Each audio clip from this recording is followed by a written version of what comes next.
Mr. Chairman, thank the three of you and all those who serve with you and for all of us. I appreciate it. I wanted to say my colleagues have been talking about the Air Force bases in their relative states. Well, I'm going to say there's not one in West Virginia. But we do have some great units, airlift wings, the 130th and the 167th that have been called on numerous times throughout the years of my service. And I'm very grateful to them and grateful for the role that they play. So before I start the main question, I wanted to ask you, General Alvin, in your opening statement, you mentioned something when you mentioned the number 3,000 people who want to be in the service but cannot because of the continuing resolution. How does that, there's not enough fund to onboard them? Is that, so what do you do here? Well, we had the resources and we had the successful, thanks to the recruiters really working hard, we had the opportunity to be able to assess 3,000 more, and we were on course to do that. But when we got the continuing resolution in the middle of the year, and part of that was also unusual for a continuing resolution in that this continuing resolution also had a mark. That mark was specifically against the MilPERS account. So to be able to onboard additional, we would have had to have MilPERS to be able to pay them so we wouldn't go anti-deficient. So because we didn't have the resources, because that was pulled, we then back lowered our goal to meeting what we had at the beginning of the year. So we had the opportunity to get those 3,000 back, and we had planned to until the continuing resolution yanked the money. Well, in my view, you've been asked, everybody on the panel has been asked, what's the effect of a CR and what's the detriment to a CR? In my view, what you just told me, not being, after sitting here year after year hearing how we're not meeting recruiting targets, we can't get enough people who are interested, we're trying to refashion the way we're recruiting. You're saying we have people on the cusp and because of this continuing resolution unable to move forward. To me, that's probably one of the best examples ever of why a continuing resolution. Yes, and I don't know if that just specific to this continuing resolution, because this is the first time, right, I'm not a pro, that I'd actually seen marks in a continuing resolution. Right.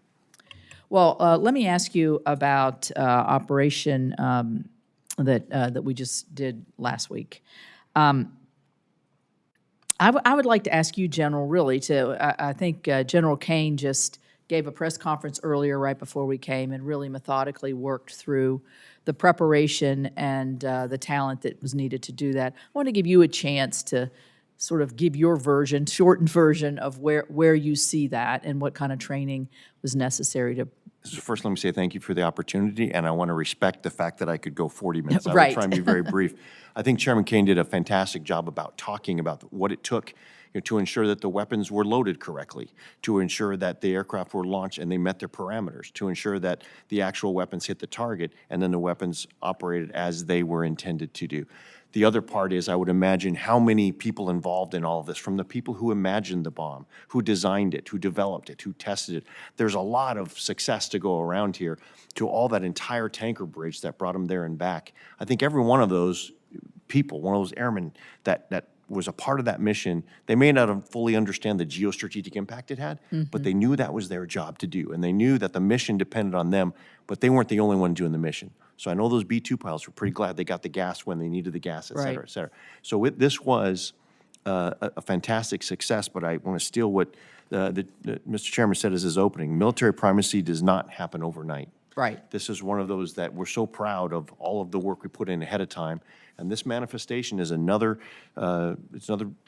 demonstration that the Air Force makes the ridiculously complex look routine, but that doesn't come without effort. So thank you for letting me expound on that. Well, thank you for that. And just to move quickly to the GBU 57 that was used, the bunker buster, do we have in the budget a replacement for these? I mean, how many were actually used? I don't know if that's classified The piece use of isn't, information. how many, we did use 14 on this.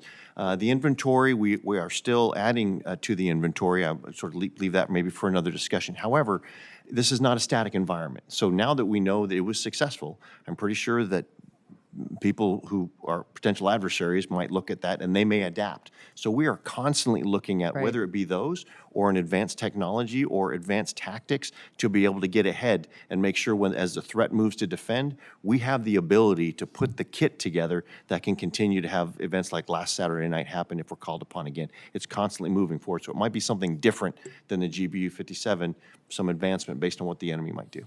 Well, thank you, and congratulations again. Thank you.